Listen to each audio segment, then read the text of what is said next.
ఈ రోజే డౌన్లోడ్ చేయండి. మీ ఫేవరెట్ షోస్ చూడండి. దీనికి నా మనస్సాక్షి ఒప్పుకోవడం లేదు. ఏమంటున్నారండి? మిలిటరీ ట్రైనింగ్లో మాకేం నేర్పిస్తారో తెలుసా? దేశమే ఇల్లు, ప్రజలే తమ కుటుంబం అని చెప్తారు. దేశం కోసం, దేశ ప్రజల కోసం సొంత బంధాలను దాటి నిస్వార్థంగా బ్రతకాలి, త్యాగాలు చెయ్యాలి అని చెప్తారు. అలాంటి శిక్షణ పొందిన నాకు రిటైర్ అయ్యాక కుటుంబమే జీవితం అయిపోయింది. కానీ ఏ శిక్షణ లేని అహల్య మన రెండు కుటుంబాల కోసం నిస్వార్థంగా పోరాడుతుంది, త్యాగం చేస్తుంది. అసలు ఎవరి అహల్య? మన కుటుంబానికి తనకి సంబంధం ఏంటి?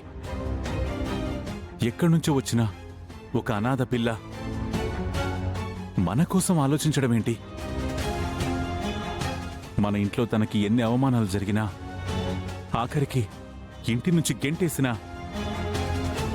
అవేవీ పట్టించుకోకుండా యాక్సిడెంట్ అయిన నన్ను కాపాడింది.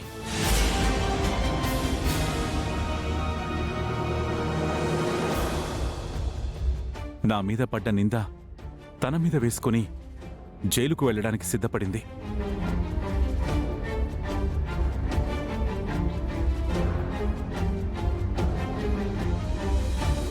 శ్రావ్య పెళ్లి తన భుజాన వేసుకొని చేసింది.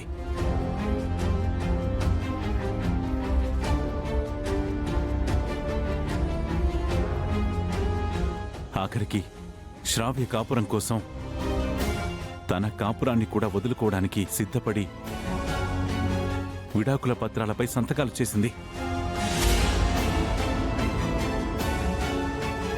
అవునండి. అలా ఎందుకు చేసావమ్మా అని నేను అడిగితే తనేమందో తెలుసా? నాకంటూ ఒక జీవితం, కుటుంబం ఏదీ లేదండి. నేనున్నదే నా ఇల్లు, నా చుట్టూ ఉన్నవాళ్లే నా కుటుంబం. వాళ్ల కోసం నేను ఏం చెయ్యడానికైనా సిద్ధమే అని చెప్పింది. అదే చెప్తున్నాను సుభద్ర. మిలిటరీలో నాకేదైతే చెప్పారో అహల్య అది చేసి చూపిస్తుంది. నేను మర్చిపోయిన నా పాఠాలను అహల్య తిరిగి నాకు గుర్తు చేస్తుంది. ఒక సైనికుడిగా దేశం కోసం ప్రాణాలైనా ఇస్తానని ప్రమాణం చేసిన నేను ఇప్పుడు నా ఇల్లు, నా కుటుంబం అని ఆలోచిస్తున్నాను. అహల్య మాత్రం ఏ స్వార్థం లేకుండా మన కుటుంబం కోసం ఆలోచిస్తుంది. శిక్షణ పొందిన సైనికుడిగా నేను చేయలేని పని ఒక సామాన్యమైన అమ్మాయి చాలా గొప్పగా చేస్తుంది. తన ముందు నేను చాలా చిన్నగా అనిపిస్తున్నాను సుభద్ర. అలాంటి అహల్యకు అన్యాయం జరుగుతుంటే ఒక సైనికుడుగానే కాదు, ఒక మనిషిగా కూడా అనిపించుకోలేకపోతున్నాను. మరేం చేద్దాం అనుకుంటున్నారండి? అహల్యకి న్యాయం చేయాలి సుభద్ర. ఈ తప్పుని సరిదిద్దాలి. ఏది కరెక్టో అదే చెయ్యాలి.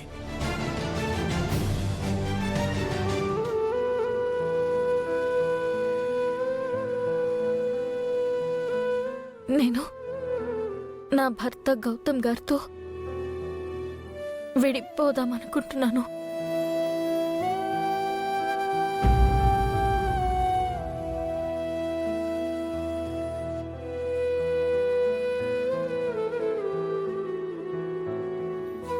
గౌతమ్ గారు,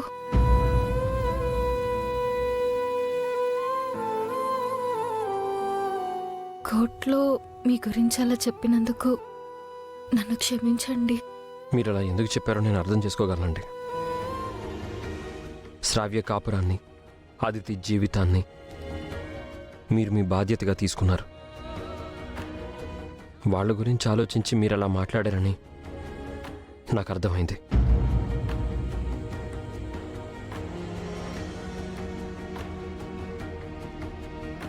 అలాగే మీరు కూడా నా వైపు నుంచి ఒకటి అర్థం చేసుకోండి. మీ బాధ్యత నాది అని నేను ఇంద్రాకి మాటిచ్చాను. ఆ మాట గురించి, నా బాధ్యత గురించి మీరు ఆలోచించట్లేదు. నేను మీ గురించి ఆలోచించడం కాదండి, మీరే శ్రావ్య అదితిల గురించి ఆలోచించాలి. ఈరోజు మనం విడాకులు తీసుకోకపోతే శ్రావ్య కాపురం ఏం కావాలి? నా కాపురం కోసమని నీ కాపురం వదులుకుంటావా వదినా? నా కోసం అదితి కోసం కోర్టులో అన్నయ్య మీద అబద్ధాలు చెప్తావా? అలా చెప్తేనే మాకు విడాకులు వస్తాయి శ్రావ్య. వద్దొదినా, మీరు విడిపోకూడదు, ఎప్పటికీ కలిసే ఉండాలి.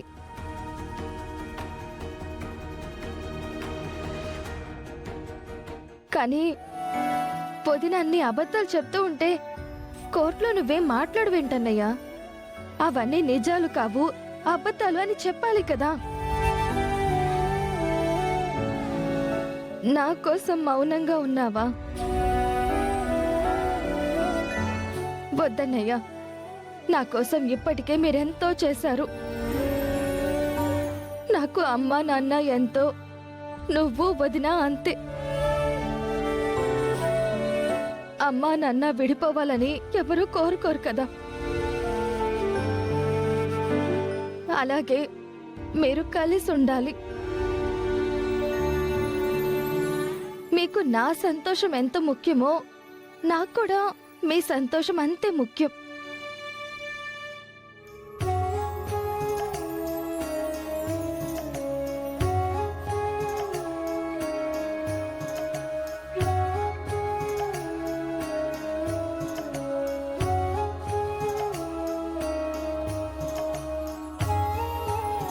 అన్నయ్య, నా గురించి మీరు ఆలోచించకండి. నా కాపురాన్ని నేనే ఎలాగోలా సరిదిద్దుకుంటాను. ఆ మాత్రం ఫైట్ చేయలేకపోతే ఇంక నేనెందుకు? నా కోసం మీరు విడిపోతే ఆ దేవుడు కూడా నన్ను క్షమించడన్నయ్యా.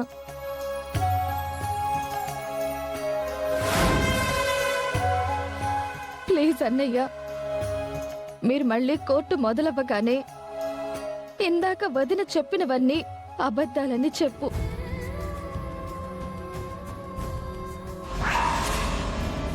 నీకు వదినతో విడిపోవాలని లేదని చెప్పు.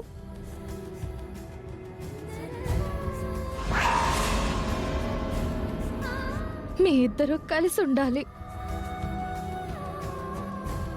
లేదు శ్రావ్య, అలా చెప్పకూడదు. నేను మీ రెండు కుటుంబాల గురించి ఆలోచించి చెప్తున్నాను. మీరు కలవాలి.